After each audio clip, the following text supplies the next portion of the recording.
Stellar Women fans, I'm your host, Mary Rechtoris, and I'm coming to you from one of my favorite places in the world, Dublin, Ireland. So super pumped to be here. We have Inés Rubio from IVSI, and then JC Steinbrenner, who's the brand director and ally of Stellar Women. And he's also filling in for Mila Taylor as the co-host. So he has some big shoes to fill, especially because he's the first male podcast guest and host. It's exciting. It's an honor to be here. I'm very excited. It's an honor to be here in this bar, this pub, the Brazen Head.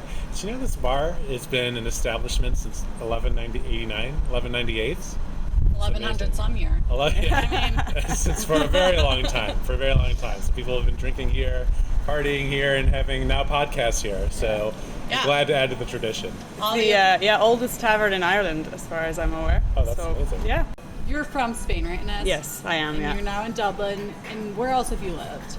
Well, I've lived in Belgium and the Netherlands. I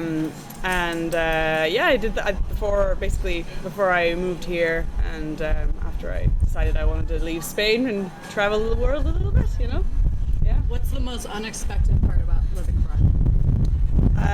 I guess the first couple of days after you're moving to a location, it's all systems go. You have to figure out where it is that you actually live, your neighborhood, people that can help you, friends. It just takes a bit of time to adjust. I was lucky enough when I moved here that I didn't have to do that because I'd already been traveling here, weekends at a time, and my partner was here as well, so it was easy to adjust. And also Ireland is a really easy place to live. People are super nice and very welcoming, and it was definitely something that really helped in that sense. That's why it's one of my favorite places. Everyone's just so friendly. Everyone likes you. Well, Inés, is there anything in all of your travels that you've really brought into your work? Is there anything that you've really learned from moving to place that has helped you in your career? I think adjusting to other people as well. So being flexible around, when you move to a new place, and understanding what are the standards there and how do people behave and what do they expect from you. And I guess it's a lot of respect in that front as well. So flexibility and respect, I think, would be the top of the list for sure. That sounds like two great learning points. Yeah. I mean, it's just the way, I guess, you have to be when you go to a new place. You're saying that when you're traveling, some people might take it, not the greatest way if you behave in a certain way. It's just different for them. So just a bit of an awareness of that really helps. Definitely. Great. So when you were in Brussels, you were in Lawyers Without Borders, yeah. Can you tell us a little bit about that? Yeah, so it's the French version, so Avocats Sans Frontières, but most of the things that they do is around international projects, but it's mostly in Africa, but also in South America, around bringing justice to people that maybe don't have access to justice as easily. So they have a number of projects around international crimes. They have projects around access to justice, also protection of lawyers in certain jurisdictions, which is, for us probably a bit of a given, but in certain countries it's not exactly. A lot of lawyers are actually kind of persecuted, and there's a level of that. So there's different projects that are basically involving the law and access to justice in general. Yeah. What interested you about criminal law? I just find it fascinating. I've always loved, this sounds really weird, but I always loved CSI and all these real crime shows, and I think it's the people aspect though. It's the what people do and how they do it and why they do it, and I just find it fascinating, for better or worse, I guess. But I find it really interesting. Yeah. Do you listen to any crime podcasts? No, I prefer music than podcasts, if I'm honest. So I would usually listen to music in the car or wherever if I'm traveling. But I did listen to Serial, and I loved it. Serial. Season 1. God. Yes, season 1. She's really great. Phoebe Jones. Yeah. Right? Yeah. Season 2, it was just a little more to grasp my attention. Yeah. I always try to give a shout out to Crime Junkie. If you happen to be listening, you're one of my favorite podcasts. So please sponsor us. Yeah, Serial, even the intro music gave me the chills. It was really, really good. Do you think he was guilty? I don't think so. You don't think so? No. Oh But again, it's just more about, was there enough evidence to show that he was guilty? And Yeah. There wasn't. Yeah, I'm shaking my head. Yeah. Well, you're a lawyer, so you would know Yeah, better. retired lawyer. Lawyer Yeah. nonetheless. So is there any particular case or moment from doing Lawyers Without Borders that resonates with you and stands out? Well, I was particularly involved in a project that helped victims of international crimes participate in proceedings in the International Criminal Court. So for me, that was really, really interesting, and we basically helped them. There's a form that they have to fill out, basically, just an application ultimately. But, when you're trying to describe the facts or what, if you're a victim, what you lost when somebody came in and pillaged your town, it's really difficult to make an exhaustive list of everything that people have taken from your house. So it was like it was really difficult to, I guess, level with the situation on the ground and the legal aspect of, you can't just say everything was destroyed from my house, because that's, you can't, there's no quantification, there's no detailed explanation.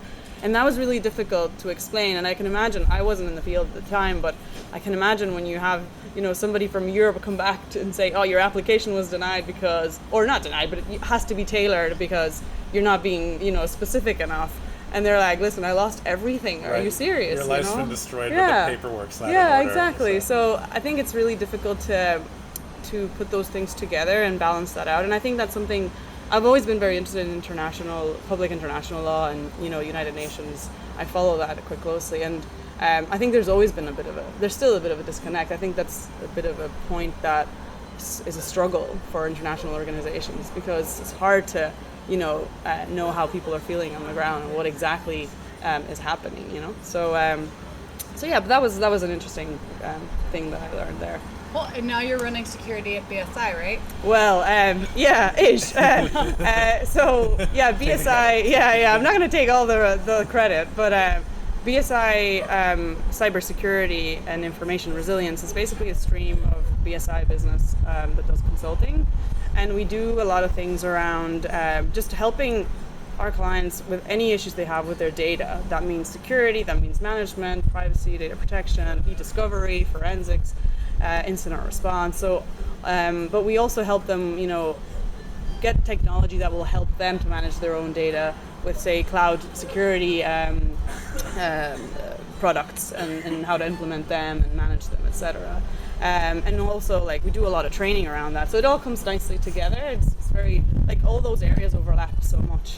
So it's just, it's a good kind of, I always say, basically we go to a client and say, well, how are you managing your data? How can we help you along all of these other points? So that's kind of what we're trying to do, is help them with their data. Information resilience is a term I hadn't heard before. Can you talk a little bit about, it's very artful. Can you talk a little bit about what that means? Yeah, so I guess in the modern way of doing business, I think the resilience is something that BSI has always had in their forefront of its organizational resilience. Ultimately, it's being able to be flexible when things change, when there's a virus outbreak, and how do you react to that, and how is your business going to be affected by that, and how to minimize risk. And obviously today, information is such a big part of that. It's how we all communicate, it's where the value is, and you have to be able to be flexible with that as well, and be able to react to situations in an easy way that's not going to just destroy your business overnight. Is this something that a lot of your clients really think about, or they come to you because they don't know how to think about it, or they what's the level of knowledge out there in the world that you see in terms of the importance of data and being flexible? It varies. We have clients that are huge multinationals, and we have clients that are SMEs, and obviously, I guess the budget constraints, or when you're actually thinking of a budget for next year, in some organizations, certain things may be of a higher priority than others. But I think obviously there's an element for everyone of how to manage their information, what to do about it. What areas they select to prioritize probably also depends on what type of business they're running, what infrastructure they have, what applications do they use, do they have personal data, do they not, so it really varies. But ultimately everybody needs to do a lot of work on that front. So size doesn't matter when it comes to data. Sure does. Cheers. Cheers to that.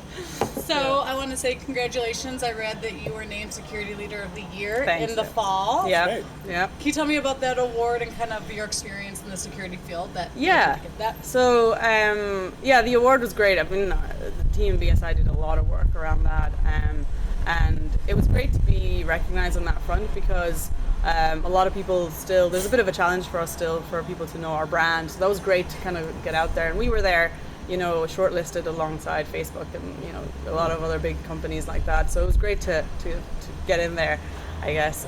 From the perspective of the award, it's part of the Dublin Tech Summit. So it's particularly for women. That's the kind of angle of the awards themselves. But Dublin Tech Summit has a much bigger reach, I guess. So it's a very big conference and an event that runs. So it's great. It's great to be involved in that. Yeah.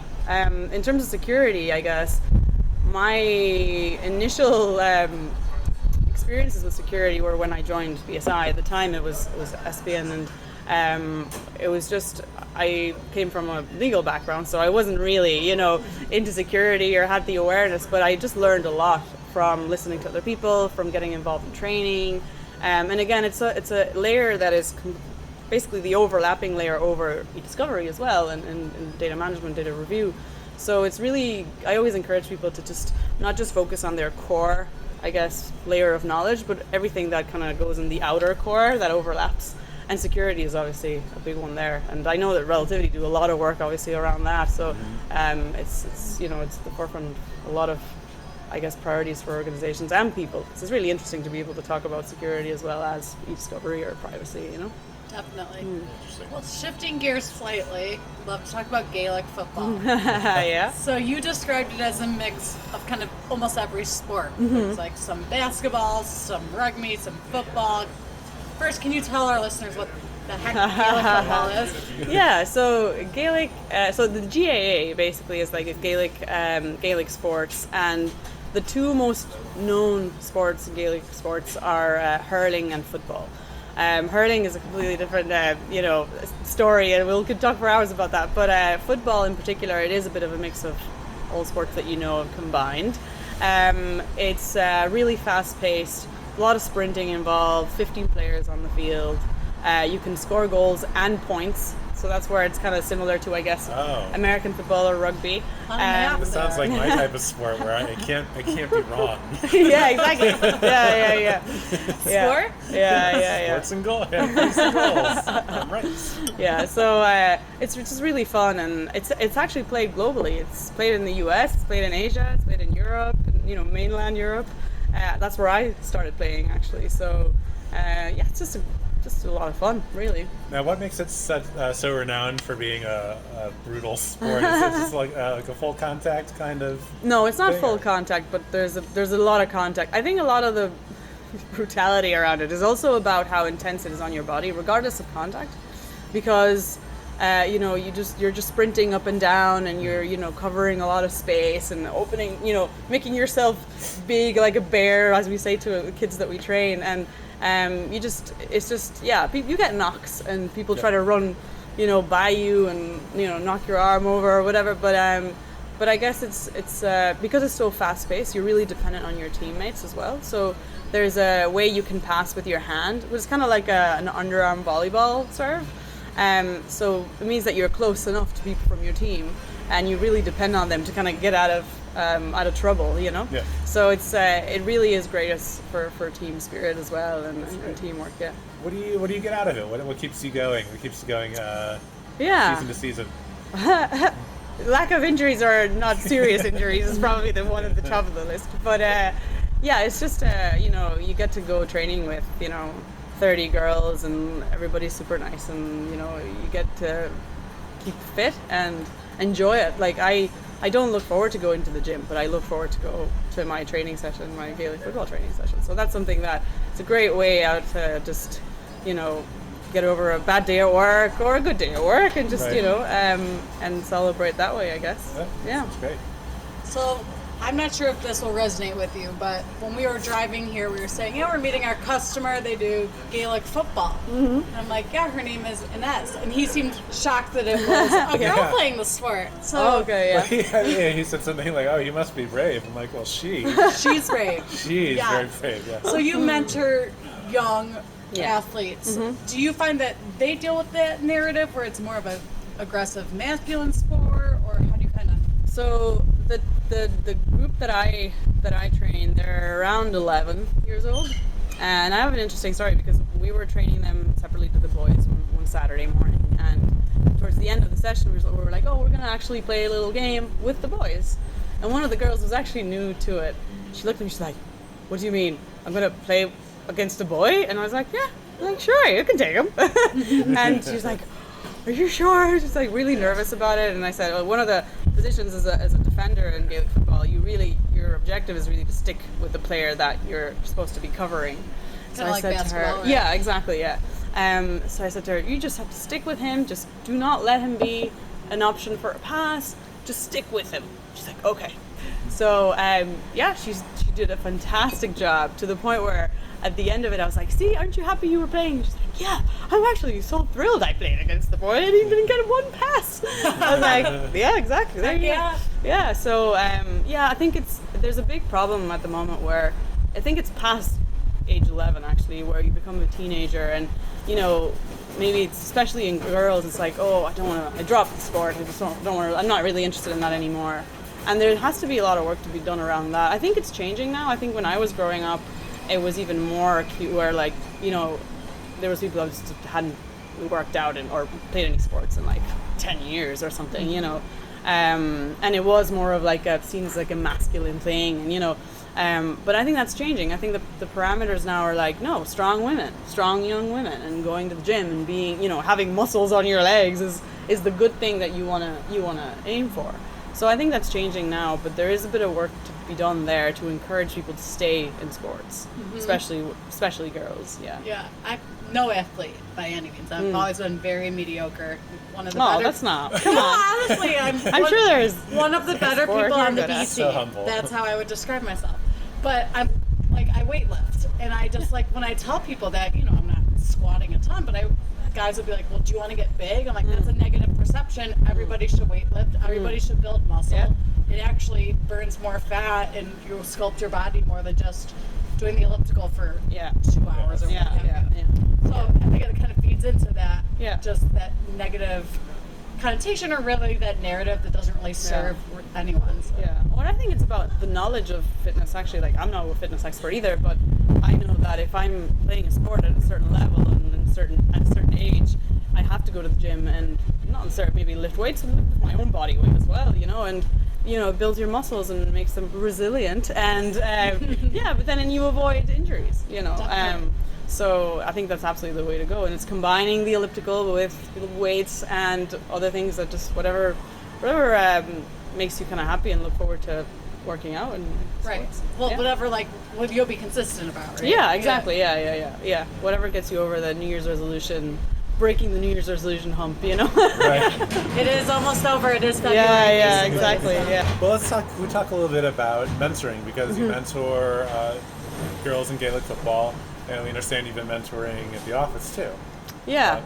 What's the most difficult thing about being a mentor? What the thing that you really have to keep in mind?